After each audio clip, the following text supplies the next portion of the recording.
많은 믿음의 사람들이 하나님과 사람의 관계를 계약 관계로 오해합니다. 그래서 내가 실수하고 내가 잘못하면 하나님께서 실망하시고 나를 포기하셨겠구나, 나를 버리시겠구나, 그렇게 생각하는데, 물론 하나님 앞에 잘 해야 되지만, 그러나 하나님은 저와 여러분들이 실수하고 잘못한다고 해서 버리거나 포기하시는 하나님이 아니십니다. 왜냐하면 하나님은 저와 여러분들을 계약의 당사자로 생각하시는 것이 아니고 하나님은 저와 여러분들을 자녀로 생각하시기 때문입니다. 자녀는 여러 번 실수하고 같은 잘못을 반복해도 그 일로 인하여서 부모가 너는 이제 내 자식이 아니다 포기하지 않습니다. 왜냐하면 자녀이니까, 혈연 관계이니까. 하나님께서 저와 여러분 믿음의 사람들을 어떻게 생각하시는가? 하나님의 자녀로 생각하십니다. 그래서 붙잡아 주시는 겁니다. 다윗의 인생 중에 넘어지는 일들이 많았지만 하나님께서 끝까지 붙잡아 주신 이유도 다윗을 하나님의 자녀로 생각해 주셨기 때문입니다. 사랑하는 성도 여러분, 이 부분에 대하여서 확신하셔야 됩니다. 하나님께서 나를 자녀로 생각해 주시는구나. 나는 하나님의 자녀이다.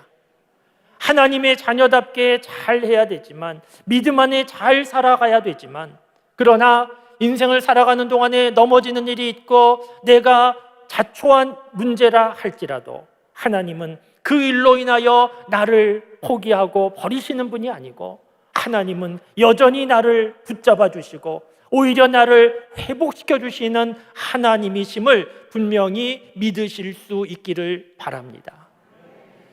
여러분 생각해 보시면 우리가 살고 있는 세상에 세계 1차, 2차 대전뿐만 아니라 여러 수없이 많은 전쟁이 있었고 재앙과 같은 자연재해도 있었고 지금 우리가 겪고 있는 코로나와 같은 심각한 전염병도 많이 있었는데 온 세상이 흔들리고 무너질 만한 일들이 많이 있었는데 무너지지 않고 지금까지 이렇게 운영되고 있는 이유는 무엇입니까? 정치인들이 잘했기 때문이 아니고 하나님께서 붙잡고 계시기 때문입니다. 하나님께서 붙잡고 계시는데 어떻게 무너질 수 있겠습니까? 이 부분에 대하여 믿음이 필요합니다. 위험한 놀이기구를 겁없이 타는 사람들이 있습니다. 위험한 놀이기구를 겁없이 탈 수 있는 것은 원래부터 겁이 없기 때문이 아니고 그 놀이기구에 부착되어 있는 안전벨트를, 안전장치를 믿기 때문입니다. 안전하다, 내 몸을 지켜줄 수 있다, 보호해줄 수 있다, 믿음이 있기 때문에 위험한 놀이기구도 겁없이 탈 수 있게 됩니다. 중요한 것은 믿음입니다. 하나님께서 나를 붙잡고 계시다 하는 것을 믿으면 때로는 인생 중에 넘어지는 일들도 있지만 그러나 이대로 끝나지 않다.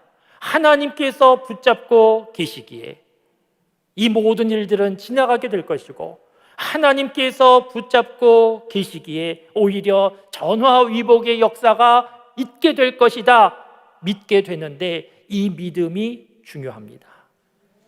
인생을 살아가는 동안에 넘어지는 일들 많으나 그것을 하나님께서 나를 포기하셨구나, 하나님께서 손 놓으셨구나 이렇게 오해하지 말고 내가 넘어져 있는 순간에도 하나님은 나를 붙잡고 계신다 믿고 하나님이 나를 붙잡고 계심으로 넘어지기는 하지만 아예 엎드려질 수는 없다.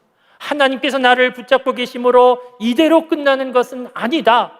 하나님을 믿는 믿음 가운데 이 믿음이 소망이 되어서 하루하루 이 소망으로 삶을 살아 하나님께서 이루시는 일들을 보면서 감사하고 감격하고 하나님을 높이며 살아가는 저와 여러분들의 삶이 다 되실 수 있기를 주님의 이름으로 축원합니다.